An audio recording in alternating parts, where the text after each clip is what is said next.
¿Quiénes deberían ejercer la autoridad espiritual o el gobierno en una iglesia? ¿Será solo el pastor o algún obispo a quien Cristo otorgó esa autoridad? ¿O será un grupo de ancianos o presbíteros quienes deben gobernar la iglesia de Cristo? ¿O será la congregación como un todo la que fue puesta por Dios para su gobierno? Hoy, en Teología para la Vida, contestaremos estas y otras preguntas más.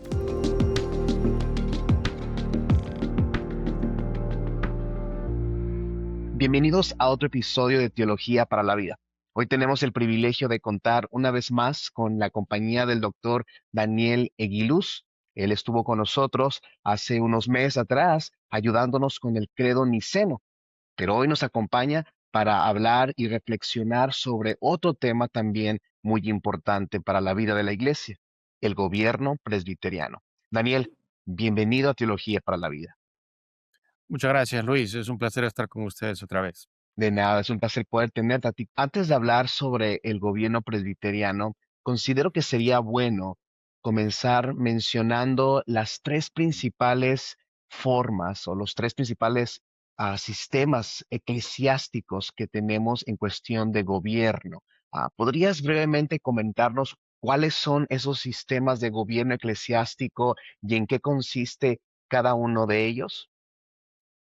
Claro, bueno, brevemente podríamos introducir este tema diciendo de que, bueno, están estas tres formas de gobierno. Está la forma de gobierno presbiteriana, que nosotros creemos que es la forma bíblica, la forma que practicaban los apóstoles.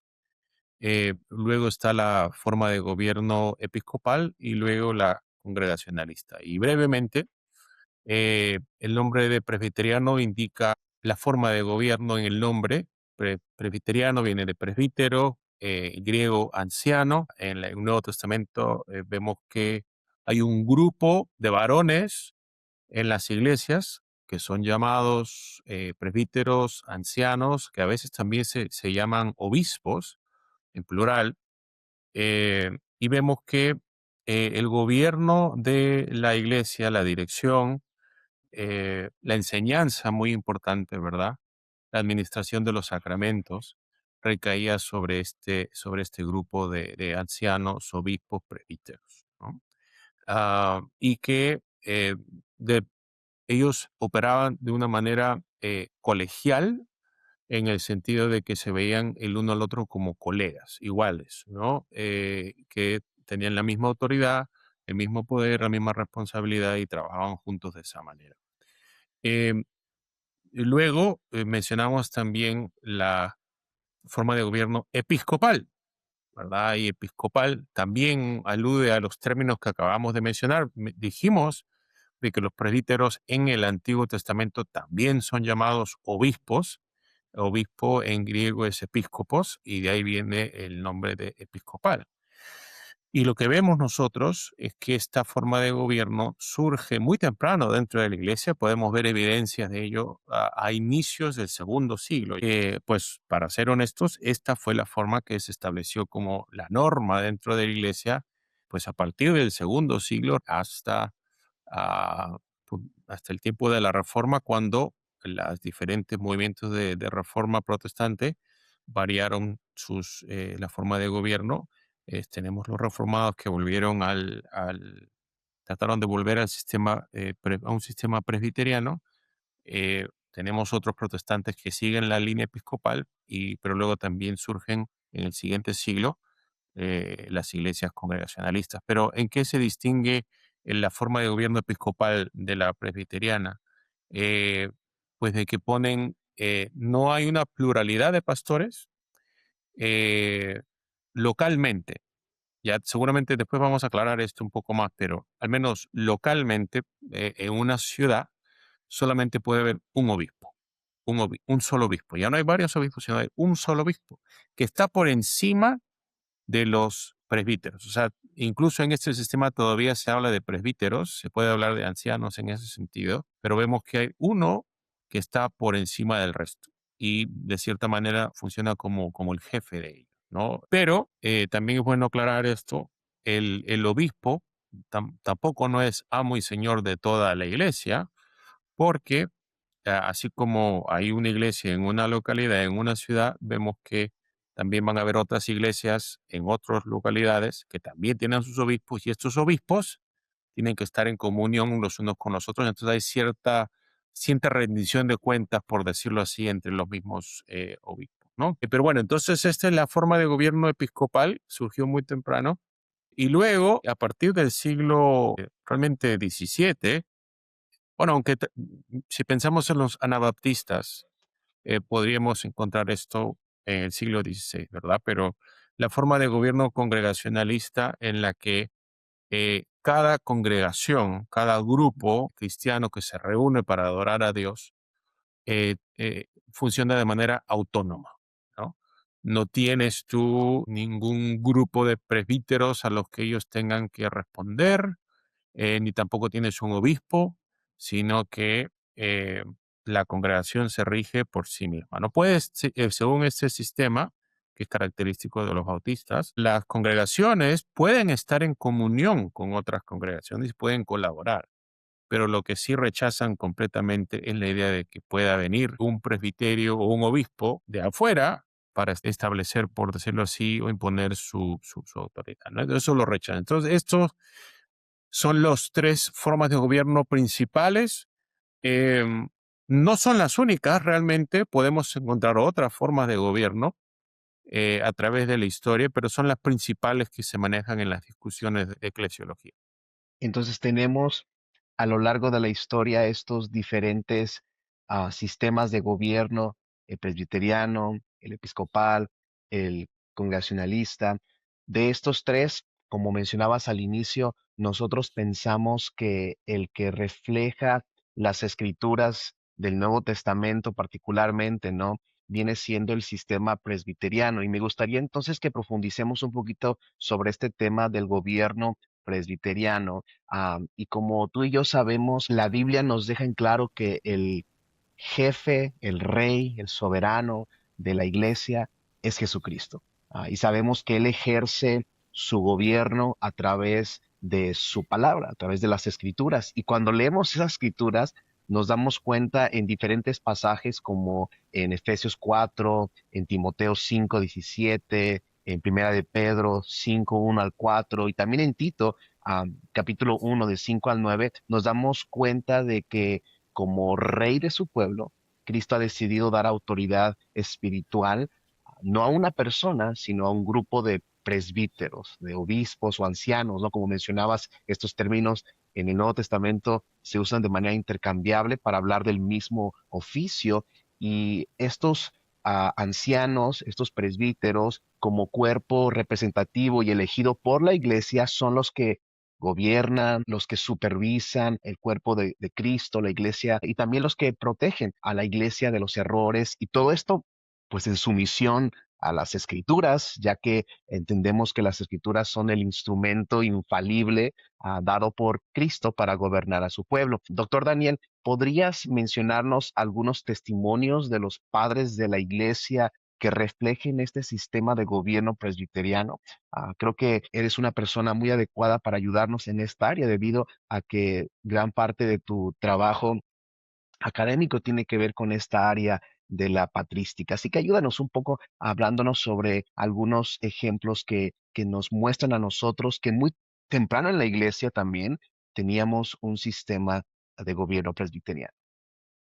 Sí, bueno, ya mencionaste, Luis, varios pasajes del Nuevo Testamento en el que se habla acerca de la práctica apostólica y es en vista de estos y otros pasajes que los especialistas, historiadores especialistas, incluso debería observarse esto, historiadores especialistas que incluso son parte de iglesias que, por ejemplo, tienen una forma de gobierno episcopal. Estos historiadores reconocen de que en las primeras décadas, en el primer siglo de eh, la iglesia tenía una forma de gobierno más presbiteriana o presbiterial, si se quiere decir, ¿no?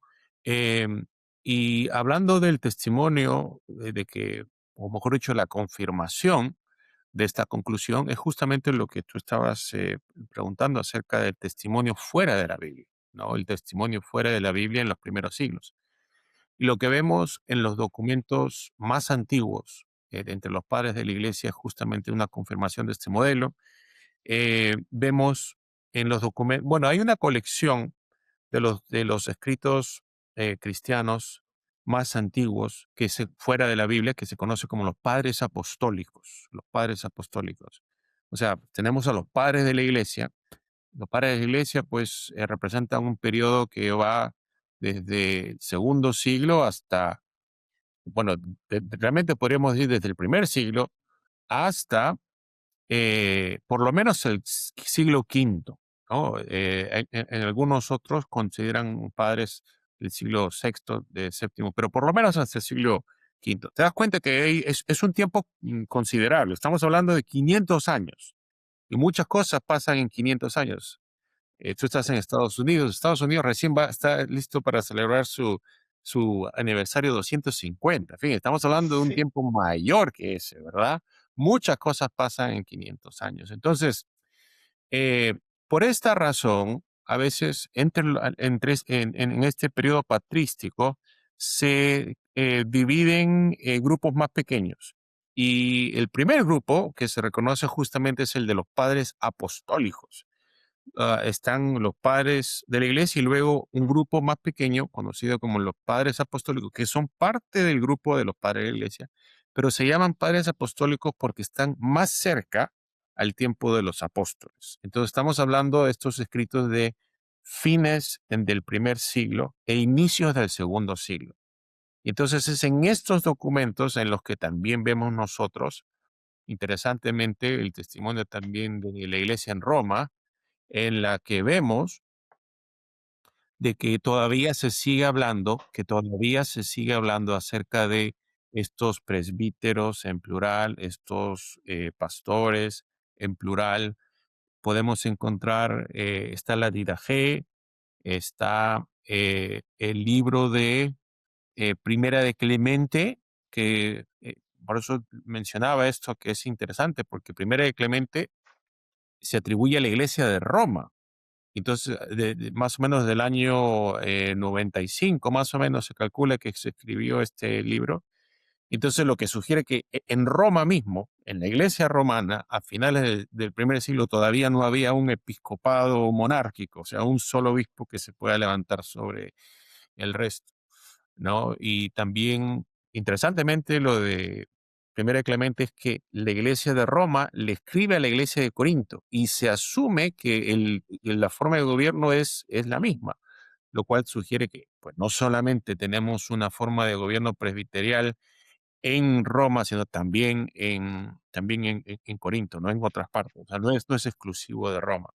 Luego también hay otros documentos como el libro de Hermas, que también apunta a una forma de gobierno presbiterial.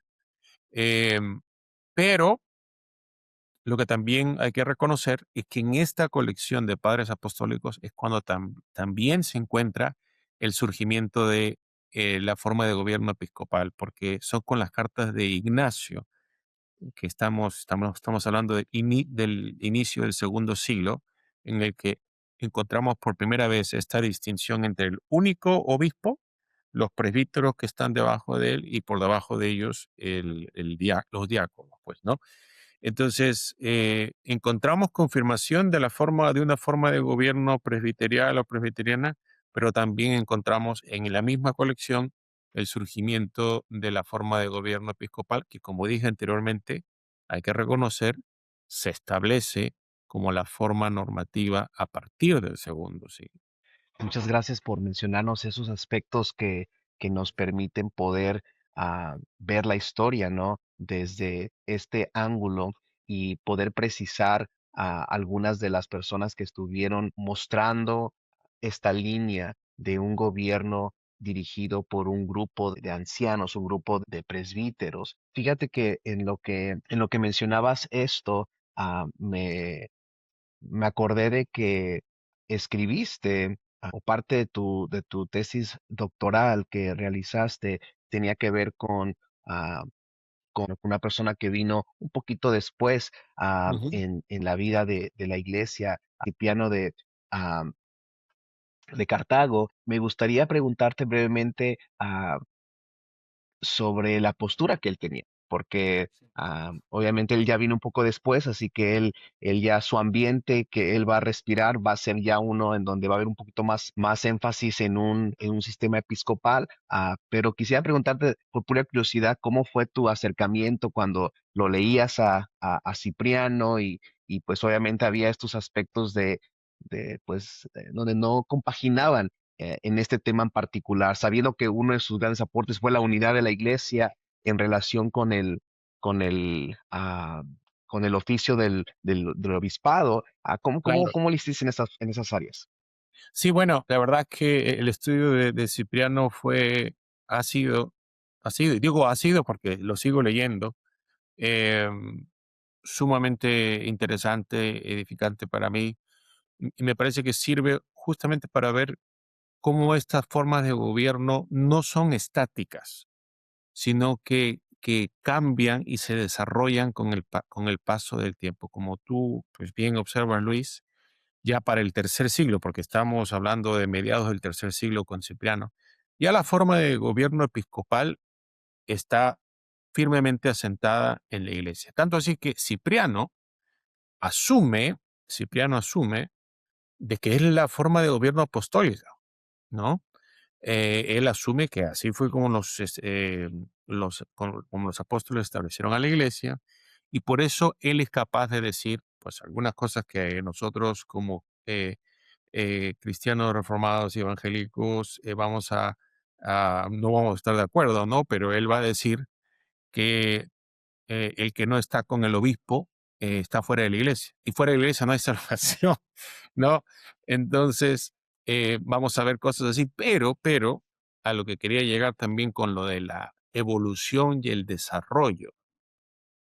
Él tiene un pensamiento que es peculiar de él y de su tiempo, justamente por este asunto de la evolución, de que en su mente todos los obispos son iguales y no puede haber un obispo de obispos. Entonces, fíjate que ya de por sí ya está descartado el papado también. Y de hecho, él tiene una confrontación con el obispo romano Esteban, ¿no? El papa, si queremos llamarlo así, el papa Esteban, en la que Esteban, cuando se entera de que las iglesias en África estaban siguiendo una línea diferente a la romana, les amenaza con excomulgarlos. Y Cipriano, junto con todos sus colegas africanos, deciden seguir lo que ellos consideran son sus convicciones bíblicas, y simplemente pues ignoran a Esteban, ¿no? Entonces es fascinante porque vemos pues cómo en ese tiempo si hay un obispado, no es realmente un obispado como el que se practica hoy en día, porque hoy en día no solamente tienes obispos, tienes arzobispos, tienes patriarcas, tienes al papa, entonces te das cuenta cómo es una pirámide que cada vez se hace más compleja, pero pero así no viene inicialmente, es algo gradual, y vemos en Cipriano un poco de cómo es que esto comienza a cambiar, porque incluso en el propio caso de Cipriano, él decía que él era igual a los otros obispos, pero en la práctica vemos que también toma un rol de liderazgo en África, de tal manera que si bien no tiene el título de arzobispo, funciona casi como un arzobispo ahí, ¿no? Entonces vemos ahí cómo es que también estos roles, estos cargos comienzan a surgir, y las razones para su desarrollo, ¿no? Muchas gracias por mencionarnos esos datos interesantes, ¿no? Sobre este importante padre de la iglesia, Cipriano de Cartago.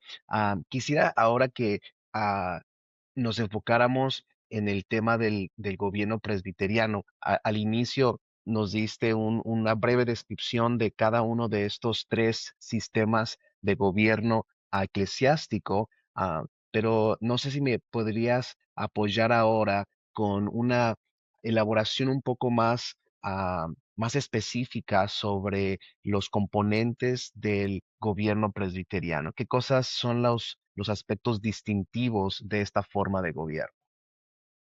Sí, bueno, dentro de la iglesia presbiteriana, especialmente pues en la denominación en la que tú y yo estamos, la PCA, claramente, como ya lo has mencionado, está establecido, esclarecido desde los documentos que la constituyen, de que la única cabeza de toda la iglesia es el Señor Jesucristo, ¿no? El Señor Jesucristo es el Rey, es el gobernante, y entonces, de cierta manera, eh, si hablamos de presbiterianos, realmente es un rol de liderazgo, pero de servicio, en el sentido de que estos ministros, como el nombre sugiere, ministros son siervos, ¿verdad? Son siervos de Jesucristo, ¿no? Y entonces representan a Jesucristo, tienen que trabajar para eh, comunicar su palabra, instruir a la gente en sus mandamientos, hacerlo todo para el bien, la edificación del pueblo. Ahí también vemos el aspecto ministerial de servicio, ¿verdad? Pero acá es el asunto importante, ¿verdad?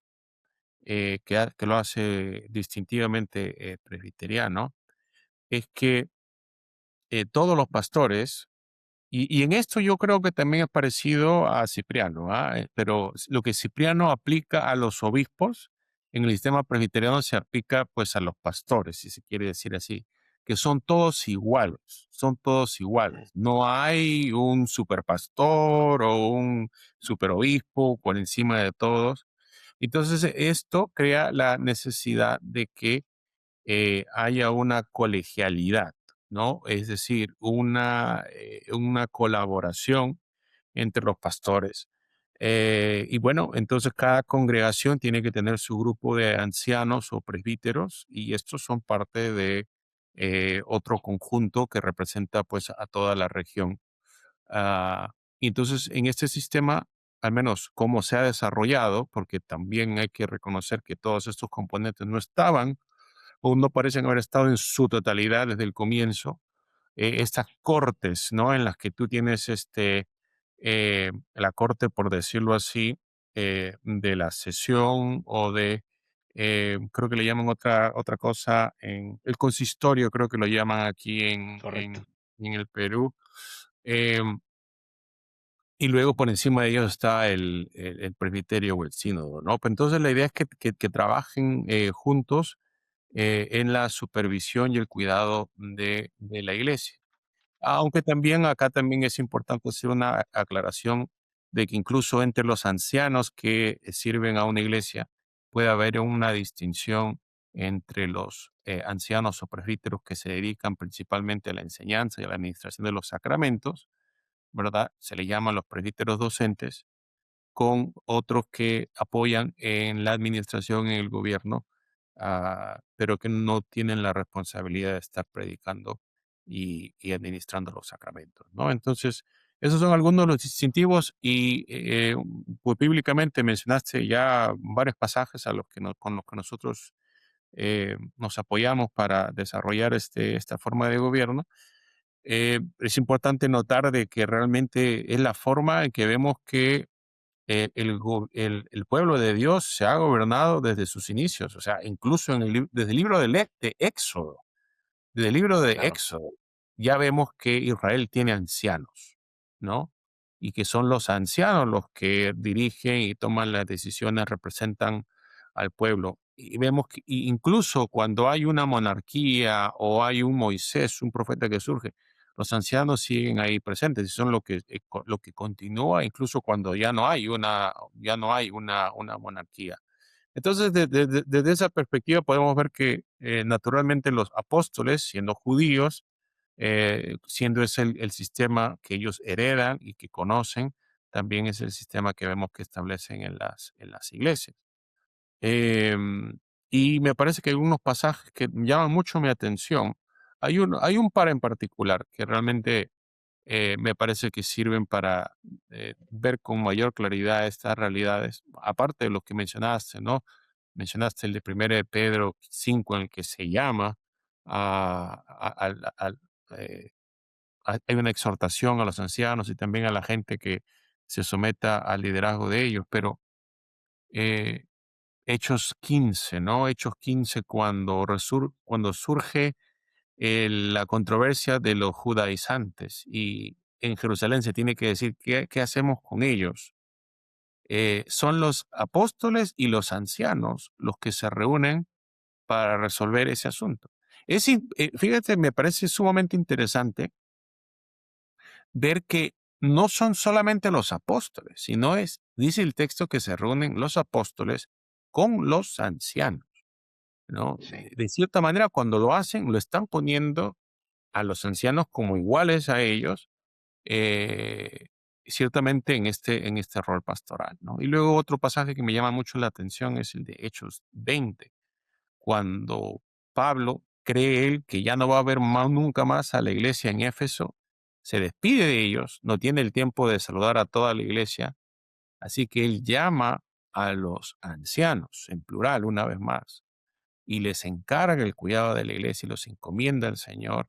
Todas estas cosas me parece que claramente apuntan a estos distintivos de un gobierno compartido entre una pluralidad de colegas que tienen la misma autoridad eh, para comunicar la palabra de Dios y administrar los sacramentos. Así es. Y creo que un aspecto también importante sobre el sistema presbiteriano es de que no es un obispo superior el que asigna a el que escoge, ¿no? Y asigna al pastor o al presbítero, sino que más bien es la iglesia local la que a través de su voto, ¿no? Del voto popular, del voto de la iglesia, que estas personas son elegidas para llevar a cabo un pastorado, a diferencia de otros aspectos en donde a veces es la persona, el obispo, el que escoge a quien va a ser el presbítero de cierta congregación, y la congregación en sí no tiene realmente una participación muy activa en ello, mientras que el presbiterianismo en su sistema de gobierno sí nos muestra la importancia de la iglesia local en la elección de sus oficiales, tanto de los pastores, de los ancianos que ayudan también en el gobierno de la iglesia y también de los diáconos. Ujú, Es la iglesia local la que está participando en la elección de estos. Y por supuesto, es el cuerpo de presbíteros o el presbiterio los que con la dirección de Dios imponen mano sobre la persona, las ordenan al oficio pastoral. Pero la votación viene pues desde abajo, ¿no? Desde la iglesia, de la iglesia hacia arriba. Y de ahí creo que un pasaje interesante, ¿no? Es el que encontramos en Hechos 14, en donde dice, después que les designaron ancianos en cada iglesia, habiendo orado con ayuno, los encomendaron al Señor en quien habían creído. Y mucho se ha dicho sobre esa palabra, sobre ese verbo, ¿no? De designaron, pero creo que hasta ahorita el consenso entre los académicos y estudiosos es de que esa expresión designaron comunica no una imposición, sino la idea de la participación de la iglesia local en la elección de estos ancianos, que una vez más, como mencionabas, aparece aquí en plural. No es un solo anciano gobernando, sino es una pluralidad de ancianos. Así que también ese aspecto, ¿no? de la participación de la iglesia es un punto importante, ¿no? dentro del sistema presbiteriano. Fíjate que aquí hay una cita que encontré de un teólogo contemporáneo. No es, sé que hemos estado hablando un poquito acerca de la historia, pero bueno, este es un teólogo contemporáneo que se llama John Frame, y él, a manera de resumen, él nos da esta forma de entender el sistema presbiteriano, ¿no? Y me gustaría que al final de que yo lea esta cita, me comentes si estás de acuerdo con este resumen o si le pondrías un énfasis en algo, o si le añadirías algo más a esto. Me gustaría escuchar también tu opinión. Él escribe, en el sistema presbiteriano hay una pluralidad de ancianos en cada iglesia. La palabra presbiteriano viene de la palabra griega que se traduce como anciano. Estos son elegidos por las personas. Los ancianos se reúnen como el cuerpo gobernante de cada iglesia en particular y los ancianos de una región se reúnen como una corte más amplia, llamada presbiterio, que se encarga del ministerio de toda el área. Por lo general, una vez al año, todos los ancianos de la denominación o un grupo representativo de ellos se reúnen como una asamblea general o sínodo para resolver cuestiones de importancia para toda la iglesia, como lo hicieron los apóstoles y otros líderes en Hechos 15. ¿Qué piensas de este resumen que da John Frame al sistema presbiteriano? No, bueno, es una explicación, bueno, concisa, pero bastante buena, bastante completa. Me gusta mucho el trabajo del profesor Frame. Me he beneficiado de las lecturas que he realizado. La única, tal vez, desde una perspectiva histórica, eh, no, una observación podría ser que incluso en el sistema que estamos viendo, podemos también reconocer un desarrollo que es resultado, pues, de la experiencia de la iglesia a través de los años. ¿A qué me refiero? ¿A qué me refiero? Él mencionó en esa definición, ¿verdad?, en que tienes a los ancianos que se reúnen en presbiterio, pero luego es posible, mencionó él, una vez al año, tener una reunión a nivel nacional, ¿verdad? Ujú. Em, y bueno, esto de cierta manera refleja estos desarrollos que vemos a partir del segundo, tercero, cuarto siglo, en el que vemos estas reuniones sinodales por provincia y eventualmente, a partir del siglo cuarto, tienen estos concilios ecuménicos que reúnen a los obispos de todo el imperio. Estas cosas no eran posibles en el primer siglo, ¿no? Pero por las maneras en las que se desarrollaron las cosas, fueron posibles a partir de entonces. Y siguiendo esa línea, es que también en la tradición presbiteriana, también no solamente está el presbiterio que se reúne, pero también toda la denominación, ¿no? En todo un país, de vez en cuando, ¿no? Así es. Y al pensar en este sistema de gobierno eclesiástico, ¿cuáles piensas que serían algunas ventajas? ¿Cuáles son algunas de las cosas que Dios en su sabiduría nos muestra al establecer esta forma como el sistema para el gobierno de su iglesia? ¿Cuáles serían algunas ventajas de este sistema? Sí, bueno, yo creo que la ventaja principal, y es algo que se ha reconocido también en el plano secular también, ¿no? Es que cuando tú pones todo el poder o centralizas el poder local en una sola persona o en una sola institución, entonces hay el riesgo, hay mayor riesgo, digamos, mayor riesgo de abuso, de corrupción, ¿verdad? De desviarse, es cuando tú repartes el poder entre diferentes componentes, eh, que se crea la posibilidad de que haya una rendición de cuentas y también la limitación del poder, pues, ¿no? Y por eso Sí, digo que estábamos hablando de las ramificaciones que esto tiene para el gobierno secular también, ¿no? Y todo esto también está relacionado a la doctrina de la depravación del ser humano, ¿verdad? Hay este famoso dicho que se conoce que el poder corrompe y el poder, ¿cómo era? El poder absoluto corrompe absolutamente. Ahora, nosotros como reformados no creemos de que estamos limpios y luego viene el poder y el poder nos ensucia. O sea, nosotros venimos sucios y lo claro. que y lo que el poder hace es que saca la suciedad que está dentro, ¿no? Sí. Pero justamente a lo que llegamos, justamente porque hay este pecado, esta corrupción, es que es necesario repartir el poder justamente para evitar esta tentación, ¿no? Se aplica en el plano secular, ¿no? Ya mencionamos, tú estás en Estados Unidos y ahí también esto es un principio muy importante de gobierno. Sí, Aplicado en la iglesia, vemos lo mismo, ¿no? Em, si vemos que algún pastor se sale de línea, porque ya hemos dicho, ¿no? La iglesia es de Cristo, no es de ningún pastor.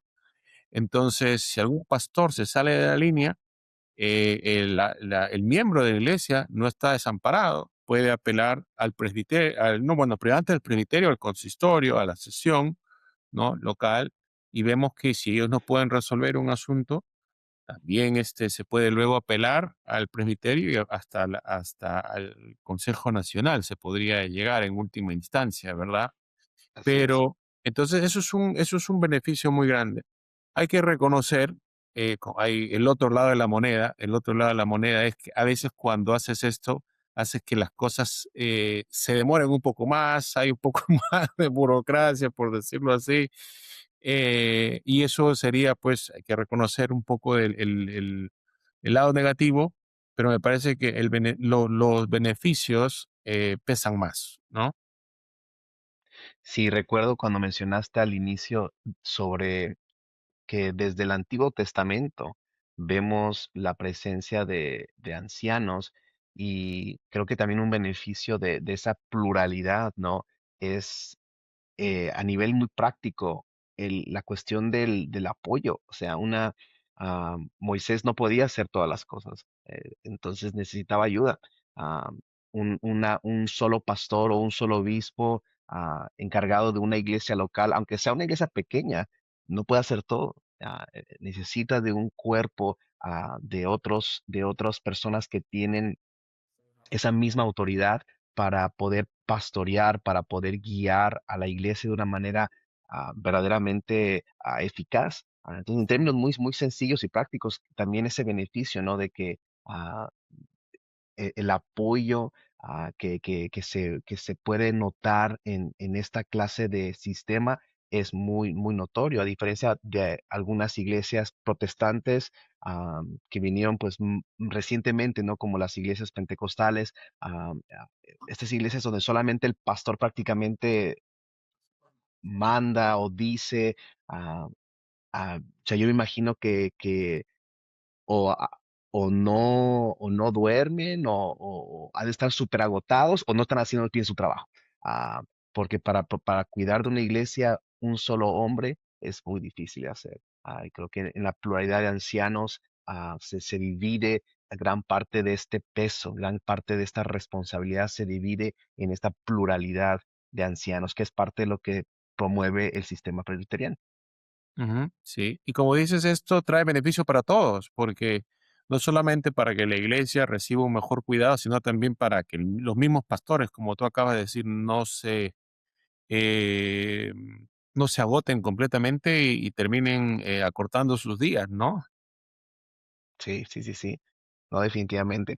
Y hablando de la iglesia local, antes de concluir con esta charla, doctor Daniel, ¿podrías decirnos cómo ayuda este tema a los miembros de nuestras iglesias? ¿Cómo les ayuda a saber y entender el sistema de gobierno presbiteriano a ellos que están domingo tras domingo asistiendo al servicio, que asisten a los estudios? ¿Cómo les ayuda a los miembros de nuestras iglesias este entendimiento? Sí, bueno, creo que podríamos derivar varias lecciones. Ya mencionamos que de manera muy práctica vemos que a ellos les ayuda a evitar casos de abuso en la iglesia, ¿no? Porque como mencionaste, en estas congregaciones en las que todo el poder se da un pedal pastor, en algunos casos ellos se creen Dios y se creen que le pueden decir lo que sea a las ovejas y a los miembros y que las personas como ovejas tienen que simplemente agachar la cabeza y hacer lo que él dice, ¿no? Y esto resulta en toda una serie de abusos y atropellos y muchos problemas. Entonces, para las personas, los miembros de la iglesia, el buscar iglesias que tengan este gobierno les va a ser muy útil para ellos mismos, para su salud espiritual. Pero de otra manera, si podemos ver nosotros algunos principios que ellos pueden derivar para su propia vida, pueden ellos aprender principios de repartición de responsabilidades, de delegación, de colaboración, que les va a servir para todo lo que hagan, ¿no? No solamente en su familia, en la crianza de sus hijos, en el trabajo. Entonces, creo que eh, no solamente este sistema sirve para la mejor salud espiritual de la iglesia, sino también sirve para enseñar principios de vida muy útiles para las personas. Así es. Pues muchísimas gracias, doctor Daniel, por compartir tu conocimiento con nosotros. Gracias también a todos los que nos acompañaron en este episodio de Teología para la Vida, que es un podcast del Ministerio Hispano de Misión a Norteamérica de la Iglesia Presbiteriana en América. Yo soy el pastor Luis García. Que el Señor les bendiga.